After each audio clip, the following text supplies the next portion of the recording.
Давайте вообще с вами, во-первых, вспомним все то, что было в первом уроке, все то, что мы говорили о самопрезентации, вспомним о том, что мы с вами договорились, что вы выберете ту тональность самопрезентации, которая вам необходима. И сегодня мы как раз перейдем уже к таким очень точным, очень прикладным инструментам самопрезентации и других видов презентации. Каких видов? То есть, что я могу вам предложить добавить к самопрезентации для того, чтобы вы могли презентовать себя и свой бизнес наилучшим образом. Ну, конечно, это будет у нас самопрезентация, само собой, то есть это пункт первый. Дальше у нас идет с вами презентация салона, клиники, студии, если вы являетесь владельцем таковых, или, может быть, вы работаете в клинике или в студии, и у вас время от времени возникает необходимость презентовать ту организацию, бьюти, где вы работаете. Так может быть. Кроме этого, у нас еще есть третий вид презентации, влияющий на то, как вас воспринимают ваши клиенты и потенциальные клиенты, и это ценовая презентация. Из ценовой презентации я точно знаю, как много вопросов.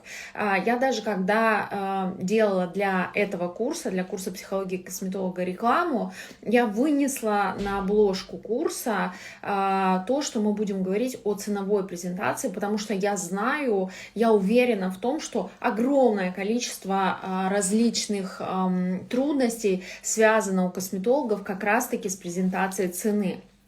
Это тоже то, что мы сегодня будем рассматривать с вами. И, конечно, еще есть презентация процедуры или косметики, но о том, как презентовать процедуру или косметику, то, что напрямую не влияет на вашу репутацию, но влияет на ваш доход, я очень-очень подробно разбирала в курсе продажи домашнего ухода Pro, который доступен к приобретению. Поэтому, если вы после курса психологии косметолога захотите приобрести курс о том, как презентовать косметику и услуги, то, конечно, вы можете это сделать. А мы сегодня сосредоточимся на самопрезентации, презентации салона, студии или клиники и на ценовой презентации. Итак, матрица самопрезентации косметолога. Что же она в себя включает? Что такое матрица? То есть это описание, алгоритм, мы можем сказать, самопрезентации косметолога. Почему я называю это матрицей, а не алгоритмом и последовательностью? Потому что сейчас все те пункты самопрезентации, которые мы будем разбирать, они, в общем-то, за исключением некоторых, могут видоизменяться в последовательности их. Вы можете какой-то пункт убрать по необходимости, какой-то пункт, может быть, вы захотите вообще умолчать, и вам нет необходимости говорить о том, что я внесла как один из таких информационных ключей, на которые стоит обратить внимание. Итак, что мы говорим? Имя первое. Имя. И говоря имя, я не имею в виду, что только Ирина, только Марина, только Наталья и так далее. Нет. Имя – это ваше полное имя и фамилия. Всегда, пожалуйста, научитесь представляться, если вы еще не умеете этого делать, и представляетесь, например, Наташа или, например, Катя, представляйте всегда полным именем Екатерина и фамилия Иванова. Это звучит более внушительно, это звучит уважительно, и мы знаем с вами, что в нашем обществе, в нашем социуме принято к врачам обращаться по имени-отчеству. Поэтому, если вы являетесь врачом или являетесь косметологом, но чувствуете, что ваш статус позволяет вам представляться и, соответственно, таким образом, с помощью представления, давать человеку какую-то подсказку, как вам можно обращаться, вы можете называть и свое имя, отчество. Да, конечно, без проблем.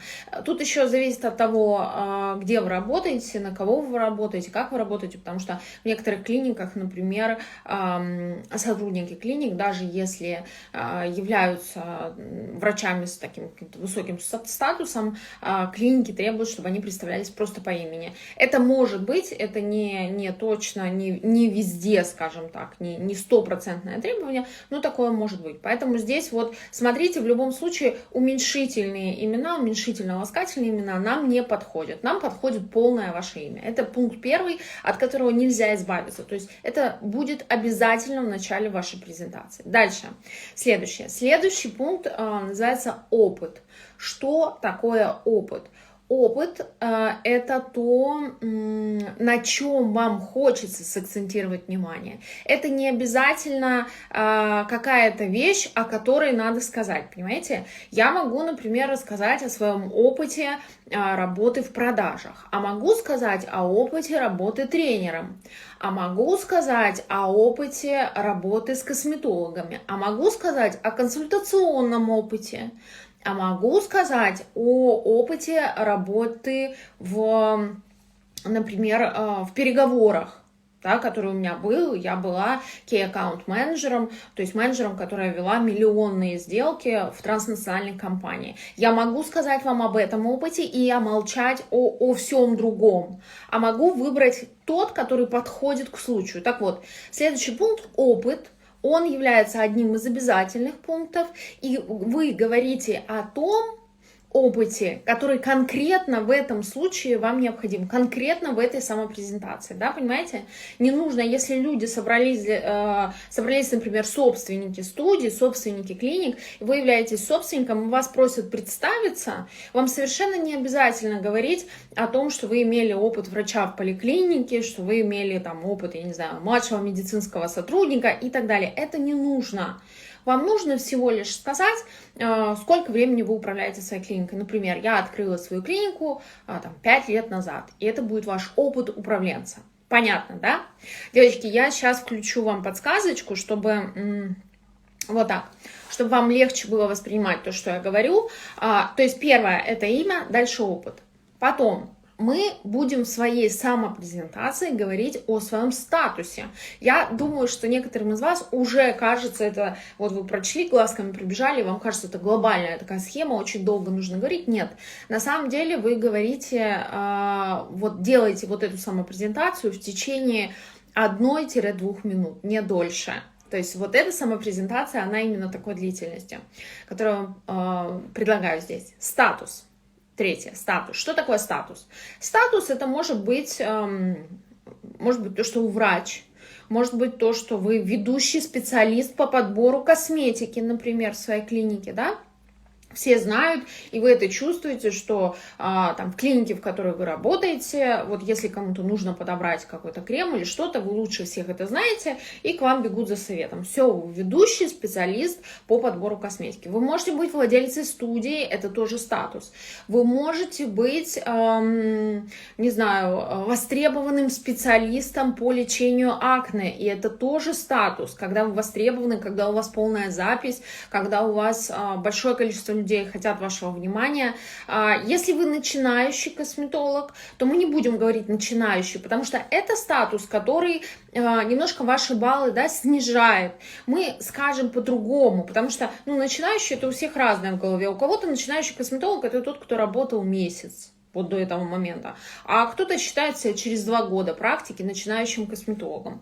Поэтому мы будем выбирать из всего вашего апгрейда, из всего того, что вы можете о себе сказать, какой-то такой статус, который будет полезен вам в представлении о себе. Дальше, обучение.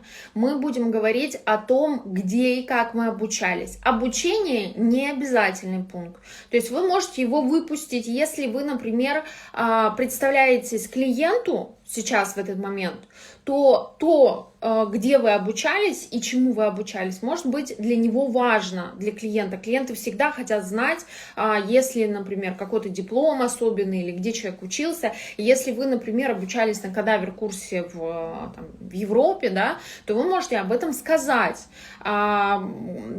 Я проходила обучение контурной пластике на специализированных европейских курсах. Кадавер-курс, конечно, ничего не скажет вашему клиенту, поэтому мы выбираем какие-то такие выражения, которые будут для него значимы.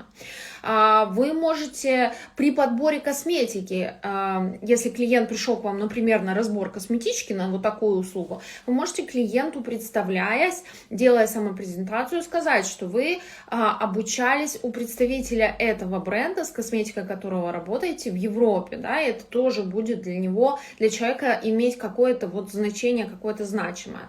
Вы можете, если представляетесь коллегам, сказать о том, как и где вы повышали квалификацию. Это может быть просто информация о вашем дипломе, который вы получили там в школе косметологии или где-то еще. То есть, понятно, обучение мы можем говорить, можем не говорить. Когда мы разговариваем с клиентами, помним, что пункт обучения для них важен. Следующий пункт – специализация. Вот здесь, конечно, очень четко и очень тщательно нужно выбрать информацию, которую вы предлагаете человеку. Вы можете специализироваться на омолаживающих методиках, например, или вы можете специализироваться на нитевом лифтинге, и одно другому не мешает, правда? Если клиент пришел к нам, например, на какую-то уходовую процедуру, мы просто скажем на омолаживающих методиках я специализируюсь, да, а если клиент пришел конкретно делать нити, и вы часто густо делаете нити и приглашаете на эту процедуру большое количество клиентов, то вы говорите уже четко, потому что здесь четко снимет тревогу клиента. Если вы рассказываете о себе, например, в кругу незнакомых людей, думая, что в этом кругу могут быть ваши потенциальные клиенты, тогда, конечно, вы можете сказать, что, указать какую-то такую большую сферу специализации для того, чтобы большое количество людей могли обратиться к вам за помощью или за консультацией. Вы можете, например, сказать, что я специализируюсь на, предположим, там, исправление, не знаю, различных, исправление не очень хорошее слово, на лечении кожи, да, вот я специализируюсь на лечении кожи. Можете так сказать? Можете. Все люди, у которых есть проблема медицинская с кожей, там, пигментация, акне, что-то еще, они могут к вам обратиться. То есть, еще раз, ваша презентация, она может содержать специализацию такую, которая вам нужна и выгодна конкретно в этой ситуации. Это, конечно, девочки, ни в коем случае не означает, что нужно врать, что вы должны, вот сейчас пришел к вам человек, и вы первый раз в жизни делаете эту процедуру, и вы, значит, таким сопломбом ему заявляете, что вы специализируетесь на этой процедуре, и это ваша специализация. Нет, этого делать не надо. Если вы имеете достаточный опыт, имеете высокие навыки, у вас достаточно внутренняя уверенность, чтобы заявлять, что вы являетесь специалистом в данной области, это мы говорим обязательно. Дальше. Очень хорошо, когда вы в самопрезентации используете какую-то эмоционально окрашенную историю. То есть это может быть, например, какая-то история о том, как вам приходят люди за каким-то определенным лечением или за какой-то помощью, или к вам, может быть, обращаются люди, которые уже потеряли надежду, там, избавиться от какой-то проблемы, или наоборот, что вы делаете людей, клиентов счастливыми, или что вы делаете своих сотрудников счастливыми, что у вас прекрасный коллектив.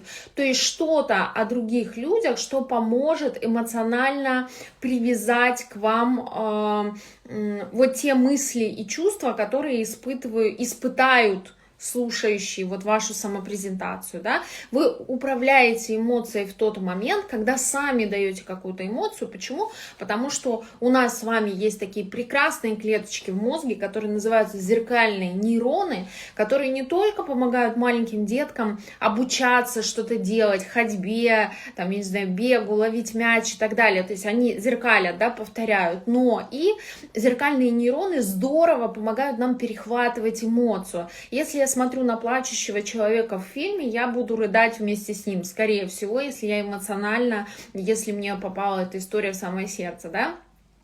Хотя я понимаю, что это фильм, это актеры и так далее. Но мои зеркальные нейроны показывают мне, что мне нужно присоединиться к этому человеку. Вот такое эмоциональное присоединение позитивно подкрепленное вам нужно во время вашей презентации. Это очень-очень важно. Поэтому, если позволяет время, если у вас есть такая крайне короткая, это не должна быть, конечно, история жизни, это буквально пару слов, что было и чего достигли. Если у вас есть такая история, вы ее вплетаете в свою презентацию, это очень-очень хорошо.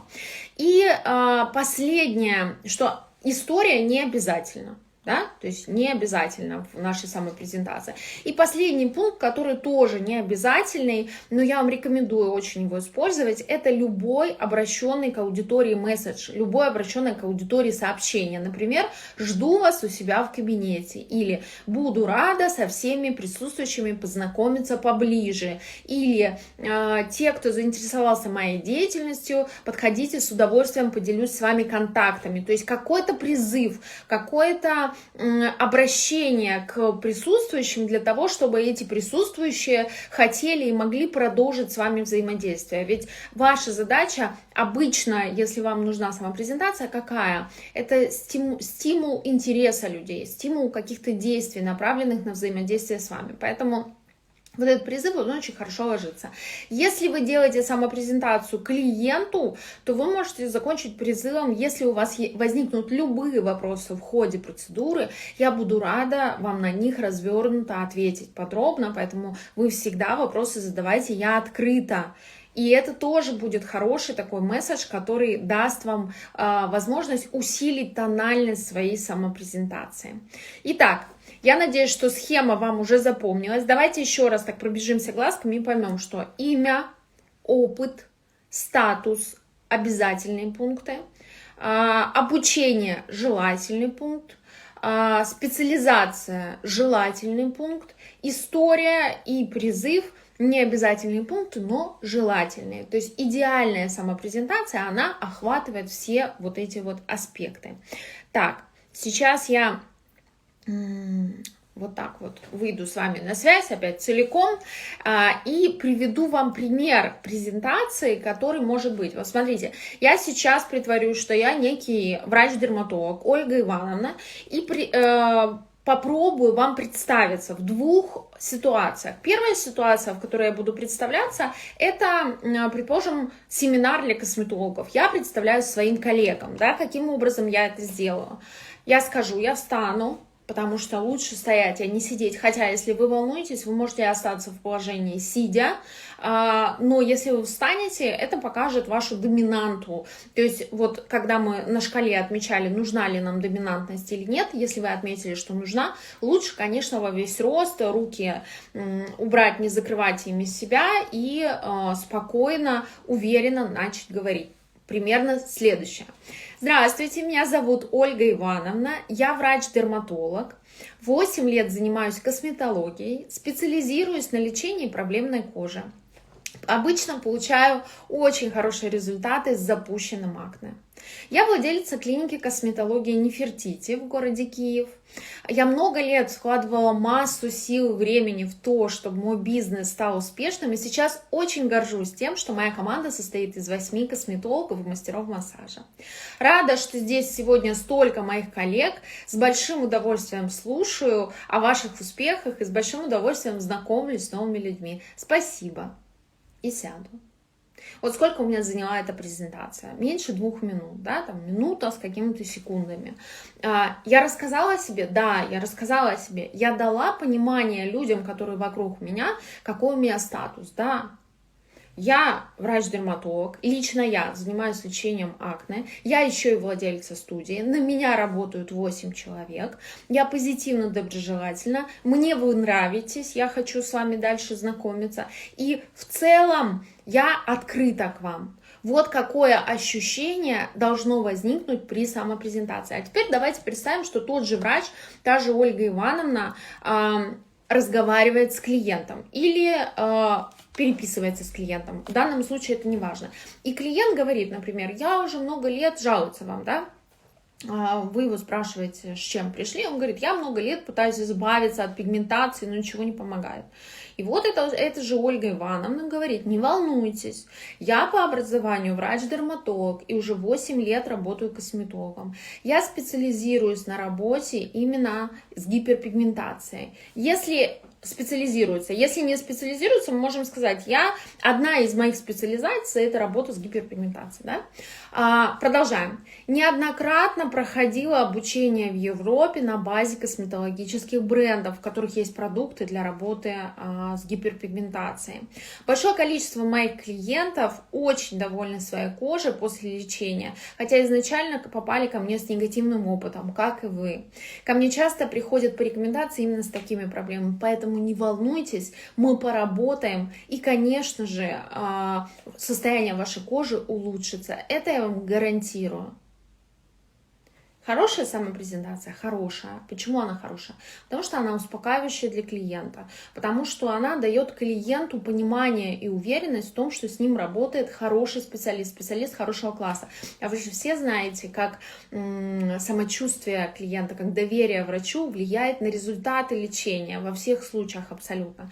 Эта самопрезентация, она некоторые моменты не содержала или содержала в усеченном виде, но тем не менее эта самопрезентация, направленная на определенную цель, этой цели, как правило, достигнет. И врач здесь не должен смущаться, думать, что он забирает время клиента, когда он так рассказывает о себе. Вы не забираете время клиента, вы даете клиенту опору, даете ему почву, на которой он может стоять двумя ногами, доверяя вам, опираясь вам, нервничая меньше, получая хорошие результаты на предложенной какой-то терапии и так далее, и так далее. То есть я надеюсь и я думаю, что вот эти примеры, что я привела, и вот эта структура, которую я дала, она вам очень поможет. И для того, чтобы мы ее закрепили, я вам, конечно же, мои сладкие, даю домашнее задание. Домашнее задание такое. Напишите, пожалуйста, 2 варианта самопрезентации. Первый вариант будет для клиента, при первом посещении, когда у вас клиент первый раз к вам пришел. И второй вариант в незнакомом коллективе с целью заинтересовать присутствующих в продолжении разговора с вами. Это вы можете описать себе прям ситуацию, что это за незнакомый коллектив. Могу я вам предложить ситуацию, например, не знаю, вы пришли на денежную игру Cashflow. Я вам, кстати, искренне советую это попробовать с хорошим, при условии, что там хороший ведущий будет. Прям эта денежная игра Cashflow — это прекрасный способ познания себя и роста, собственно, в денежном плане в том числе. Так вот, не отвлекаюсь. Значит, вы, например, пришли на игру, это настольная игра, вы с этими людьми проведете 3 часа, и вот вас ведущий просит представиться. Вы не можете знать, что там ваши есть потенциальные клиенты, нету. Ну вот видите, сидят в основном женщины, 1 мужчина. И вот как вы им должны представиться с профессиональной точки зрения, потому что вам интересно заявлять о себе с профессиональной точки зрения, да? Ну и понимая, что здесь не ваша целевая, ну не точно ваша целевая, то есть могут быть люди, которым вы просто можете быть интересны как личность. Как представимся в этом случае, как представимся новому клиенту. Значит, мы с вами что должны сделать? Написать по схеме, которую я вам показала, которую дала, сделайте себе скрин, напишите себе презентацию и очень важно, девочки, не просто написать, а прочитать ее вслух. Когда вы прочтете вслух, возьмете перед глазками вот эти 4 шкалы, которые мы делали в первом занятии. Доминирование, подчинение, активность, пассивность, дружелюбие, враждебность и так далее. И по этим шкалам сверите, насколько вы убедительно звучите, насколько вы звучите согласно выбранным вами значениям. Да? Может быть, выбор слов вам не понравится, когда вы вслух прочитаете. Тяжело, сложно говорить. Измените слова и так далее. В идеале закончить это упражнение нужно, когда вы вычитаете 2-3 раза вслух, поправите ее, возьмете какого-то близкого вам человека, который будет с уважением относиться к тому, что вы работаете над собой, и ему попытаетесь представиться. Уберете бумажечки эти все свои и попытаетесь представиться. Таким образом, это будет такая ролевая игра, где он является слушателем, клиентом или случайным человеком, с которым вы знакомитесь, да, и вы ему представляетесь. Если у вас есть такое желание, если вы хотите, вы можете свои самопрезентации присылать мне в Viber или лучше в Instagram, конечно, не в Viber, да, и я прочитаю, дам свою какую-то обратную связь, очень коротенькую, но конструктивную, как обычно.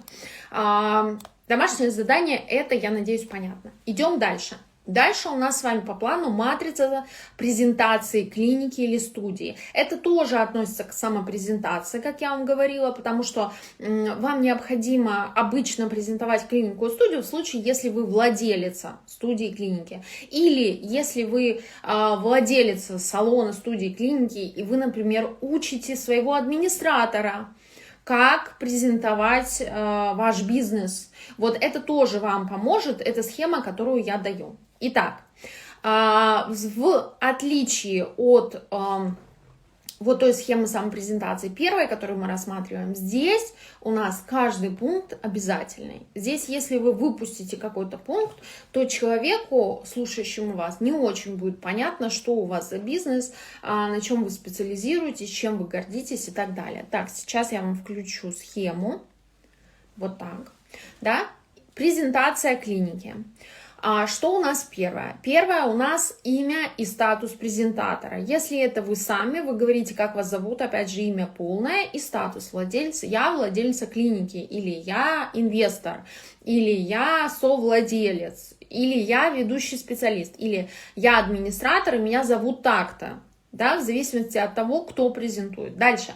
Название и локация. Обязательно должно звучать название, не скомканно, так, чтобы оно запомнилось. Если у вас есть какая-то коротенькая, которую можно в 2 словах пересказать, история или какое-то значение названия, то вы можете его здесь рассказать. Если у вас есть какая-то, например, такая эмоциональная завязка названия, там, не знаю, я вам вот сейчас расскажу, но это не совсем вариант подходящий, просто чтобы вы понимали, недалеко от моего дома открылась студия, такая очень презентабельная на вид, я не была там внутри, но у них хорошее здание, хороший дизайн снаружи, такой довольно статусный, хороший сайт, и они называются Old Fashion, и меня дико вообще интересовало, почему Old Fashion. Те, кто немножко английский знает, те понимают, что old — это старый, а fashion, ну, стиль, да, старый стиль. То есть не очень понятное название для салона красоты. Я решила им позвонить, я им звоню, нашла их сайт очень быстро, у них прекрасный маркетинг, отличное SEO-продвижение. Звоню и представилась клиенткой, спрашиваю, что, как, чего, почем, хочу записаться, и в итоге спросила у администратора, задала администратору вопрос: почему вы так называете, что значит ваше название? И она сказала мне такую фразу: мы чтим традиции. Мы чтим традиции. То есть для меня, как для потребителя услуг, когда я вижу слово «старый» в названии клиники, это не очень хорошо, меня это смущает, но и в то же время вызывает название, да? Вызывает удивление, то есть я интересуюсь, а что же это такое, я даже позвонила, чтобы это узнать.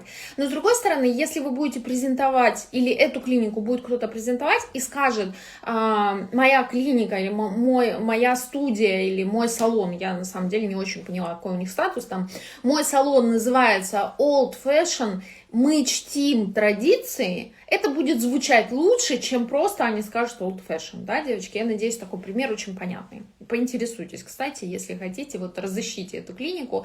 Но мне кажется, лучше бы они назвались classic fashion, то есть классический стиль. Это больше отвечает той идее, которую они вложили. Но это только мое мнение. Дальше смотрим. 3 пункт. Локация. Обязательно проговариваем город. Обязательно. Где вы находитесь. Я, к сожалению, часто очень вижу и часто очень обнаруживаю, что даже на страницах в Инстаграм, даже на страницах ТикТок не все клиники пишут, в каком городе они находятся. Кидают там какую-то геопозицию, но по геопозиции видно улица, отображается улица, дом. А где вы находитесь? В Киеве, в Одессе, в Харькове, в Днепре. Я езжу по всей Украине, мне может понадобиться клиника в любом городе, и я могу быть подписана на клинику в любом городе. Как мне понять, где вы находитесь? Обязательно это указываем, даже если вам кажется, что все понятно. Дальше. История возникновения, или здесь может быть какой-нибудь история создателя. То есть, например, история возникновения может быть такая: я там много лет мечтала открыть клинику, вот я ее открыла. А может быть история создания такая, что я нашла свою авторскую методику работы вот с такими-то пациентами, я захотела эту авторскую методику передать другим врачам, потому что она действительно работает, и вот я открыла клинику. То есть разное здесь может быть. Дальше. Следующий, 4-й пункт. Специализация клиники.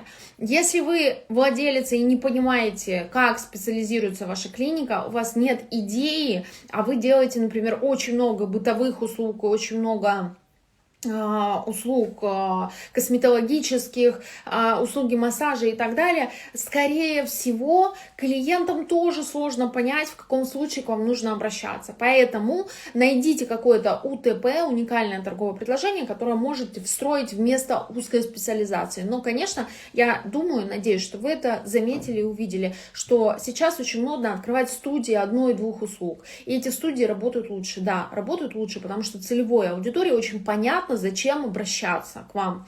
И вот в презентации студии, клиники, салона, неважно, всего чего угодно, очень важно вот дать такой ключик потребителю потенциальному, в каком случае нужно к вам обратиться. Дальше, коротко о специалистах. Сколько специалистов, в каких областях они специалисты, заслуженные они специалисты или нет, и так далее. И заканчиваться всегда презентация клиники должна либо приглашением посетить, либо каким-то предложением о помощи какой-то, да? Понятно. Давайте мы посмотрим сейчас с вами, как же это у нас будет звучать в презентации. Звучать будет таким образом. Например, если я владелица клиники, я пришла на бизнес-бранч какой-то, что я скажу? Вот бизнес-бранч с другими владельцами клиники. Я скажу примерно так. Меня зовут Ольга Ивановна, я совладелец клиники Stop Acne в городе Киев. Мечта создать клинику, специалисты, которые будут узкоспециализированы на лечении акне, возникла у меня более 10 лет назад, во времена, когда я работала дерматологом в областной больнице. И вот, наконец, 3 года назад моя мечта сбылась. Сегодня в Stop Acne работает 8 высококлассных специалистов с высшим медицинским образованием, используют новейшие методики лечения, сочетает их так, как это необходимо каждому конкретному пациенту. И мы достигаем действительно блестящих результатов. Если в вашей семье, говорю я на бизнес-бранче, или в вашем окружении есть человек, которому необходимо справиться с проблемой акне для улучшения качества жизни, я с удовольствием в перерыве отвечу на все ваши вопросы и дам все контакты.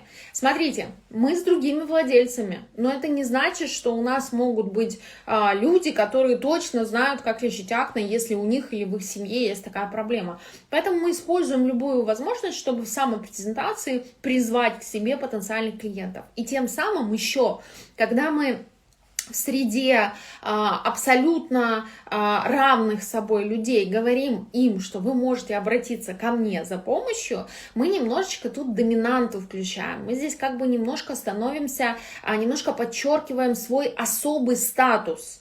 И если вы в свою презентацию заключили, что вам нужна доминантность, это хороший способ, мягкий и дружественный, но хороший, показать, что вы особенная, что к вам можно прислушиваться вот конкретно в каком-то вопросе, да, и так далее. То есть это презентация на бизнес-бранче. Как же у нас будет та же презентация выглядеть, например, в мессенджере, когда администратор переписывается с потенциальным клиентом? Чтобы, ну, например, там, я не знаю, клиент написал, а вы делаете или там ваши клиники делают вот эту процедуру? И администратор пишет: здравствуйте, меня зовут администратор, меня зовут Елена, я администратор клиники Stop Acne в городе Киев. Наша клиника уже 3 года успешно лечит пациентов, имеющих разные стадии заболевания акне. В клинике работает 8 докторов с большим опытом. Все они используют новейшие методы и технологии лечения. Вы можете задать мне любые вопросы, которые вас интересуют по поводу лечения и записи на обследование в нашей клинике. Да? Это тоже такая презентация клиники, она немножко другая, потому что она с точки зрения администратора произнесена. И, естественно, тут уже каких-то моментов не будет, но в целом все равно по всем пунктам косвенно или прямо здесь администратор прошел. Итак, домашнее задание, если вы человек, который сейчас меня смотрит, являетесь владельцем студии, клиники, салона, любого предприятия в сфере бьюти, напишите, пожалуйста, для себя скрипт или для любого вашего сотрудника с презентацией клиники. Вы можете и для себя, и для сотрудников написать. Можете написать для себя и для СММщика, для себя и для администратора, для себя и для врачей вашей клиники и так далее. Как угодно. Здесь ваша ответственность. Я здесь уповаю на то, что владельцы все-таки такие очень ответственные люди, что вы это домашнее задание сделаете обязательно, потому что оно очень поможет и вам, и вашим сотрудникам.